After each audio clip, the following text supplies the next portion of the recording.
Boa tarde, senhora presidente. Boa tarde, deputados. Boa tarde a todos e todas que assistem nesse momento à TV Alerj.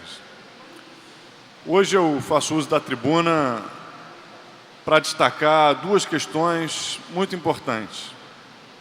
A primeira, a disputa aberta na região do Açu, em São João da Barra, onde hoje funciona o Porto do Açu, e que há 10 anos atrás foi objeto de uma série de intervenções do então governador Sérgio Cabral e do empresário Eike Batista. Aquela era uma região eminentemente agrícola, considerada pelo município de São João da Barra como um distrito agrícola, o 5º distrito, e a partir do interesse do empresário Eike Batista em instalar um porto e um complexo industrial naquela região, os agricultores, os moradores daquele distrito começaram a ter os seus direitos continuamente violados. O governo baixou 2 decretos aqui na Assembleia Legislativa, autorizando a desapropriação com a finalidade da instalação do distrito industrial e repassando para a LLX e para o grupo econômico do empresário Eike Batista o direito de se apropriar daquelas terras.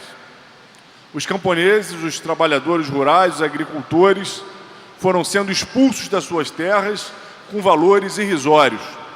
Para se ter ideia, algumas terras cujos trabalhadores recebiam ao redor de R$15 mil como indenização, depois chegavam a ser vendidos por valores que chegavam na casa dos milhões. Se fez uma grande especulação naquela área e mais de 500 famílias foram expulsas de suas terras. Hoje, 10 anos depois, qual é o resultado? Somente cerca de 10% da área está sendo realmente utilizada pelo Porto do Açu. O complexo industrial naufragou dentre os delírios megalomaníacos de Eike Batista e os esquemas de corrupção que envolviam a ele e ao Sérgio Cabral. Estima-se hoje, a partir das investigações da Operação Lava Jato, que de propinas relacionadas àquele empreendimento, o governador Sérgio Cabral teria embolsado mais de R$50 milhões. Mas tem um lado cruel nessa história toda que precisa ser ressaltado. O que se fez dessas 500 famílias expulsas de suas terras, recebendo valores indenizatórios irrisórios, aqueles que receberam, e a grande maioria, mais de 80%, sem receber até hoje sequer o valor irrisório. São famílias que foram afastadas da terra, foram afastadas do seu modo de subsistência, do seu modo de vida, e que ainda hoje, boa parte delas, luta pelo direito a retornar àquela terra. Mais de 90% daquele distrito hoje se encontra abandonado. Áreas agrícolas que faziam de São João da Barra o maior produtor rural de maxixe do estado, o 3º maior produtor rural de abacaxi, estão hoje simplesmente abandonadas.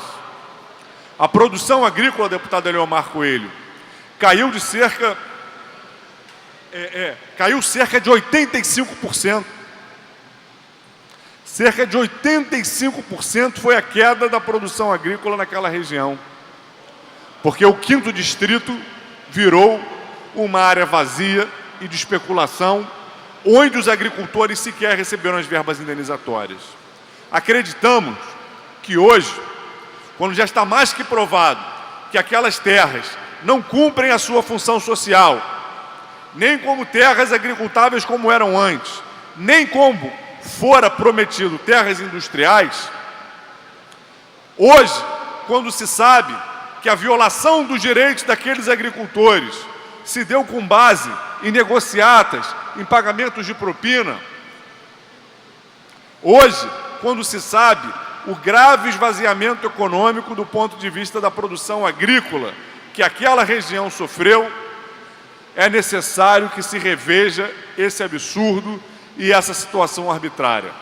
É fundamental que sejam extintos os decretos que transformaram aquela área agrícola numa área industrial e que aqueles agricultores sejam restituídos das suas terras com o apoio do governo para que possam voltar a plantar. É muito importante que se corrija as injustiças cometidas em São João da Barra, no seu 5º distrito, na região do Açu. Então, esse é o primeiro tema que eu gostaria de tratar e me posicionar. A gente realizou aqui hoje uma audiência pública, 13 deputados participaram, se comprometeram com a extinção desse decreto, com a revisão dessa injustiça. Após a audiência pública, eu participei de reunião com outros deputados, moradores da região, Defensoria Pública, pesquisadores, com o líder do governo nessa casa, o deputado Edson Albertassi, cobrando um encaminhamento para que a gente corrija essa injustiça.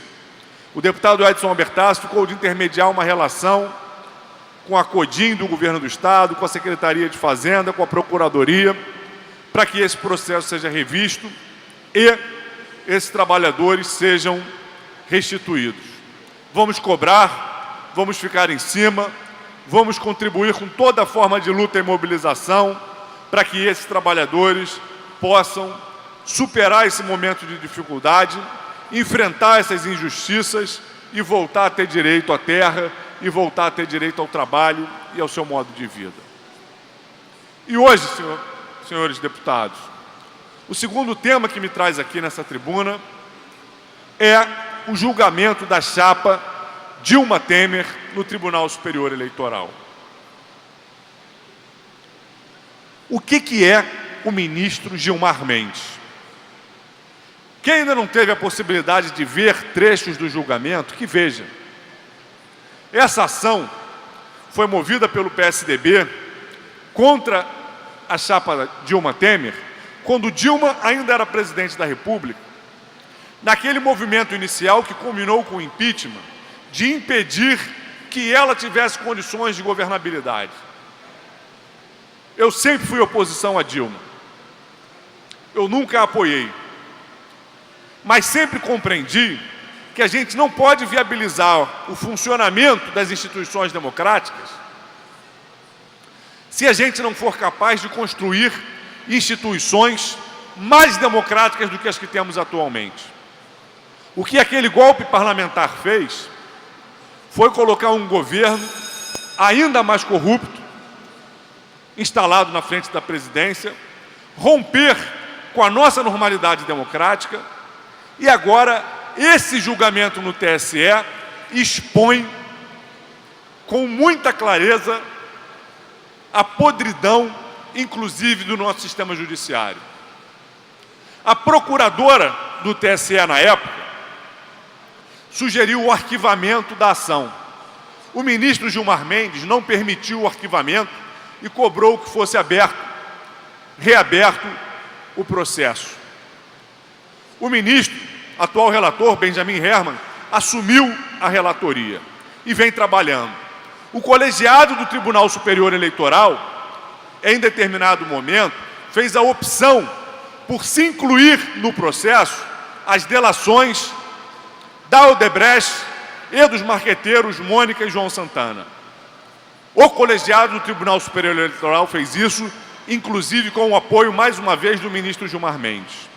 Agora, quando Temer substituiu antecipadamente 2 ministros do Tribunal Superior Eleitoral, quando tem um terceiro ministro citado na Operação Lava Jato, e quando o ministro Gilmar Mendes, cansado de jantares e encontros e articulações políticas com o senhor Michel Temer e o senhor Aécio Neves,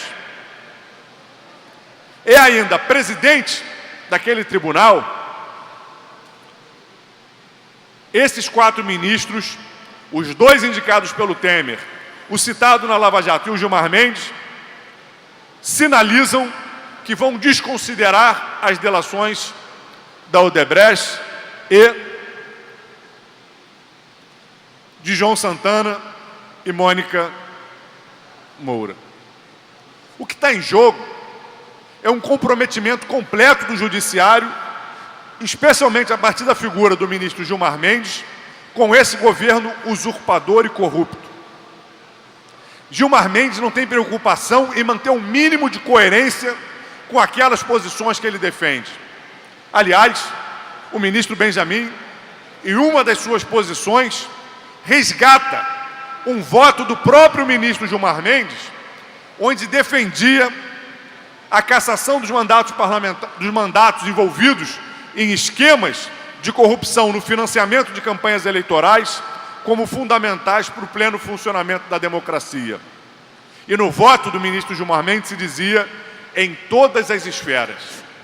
Agora que se trata objetivamente de se tirar o presidente usurpador Michel Temer do poder, Gilmar Mendes faz uma pirueta e vira de forma autoritária, desrespeitosa, interrompendo o relator inúmeras vezes na apresentação do seu voto, aquele ministro que vai garantir a continuidade do governo Temer. Então eu concluo, senhora presidente, dizendo o seguinte: para a gente de fato conseguir restaurar a democracia no Brasil, precisamos não só retirar esse governo usurpador da presidência da República, não só eleger um novo Congresso sobre regras mais justas, mas também jogar luz e debater o nosso judiciário, que hoje é o poder menos submetido à transparência e ao controle social. O ministro Gilmar Mendes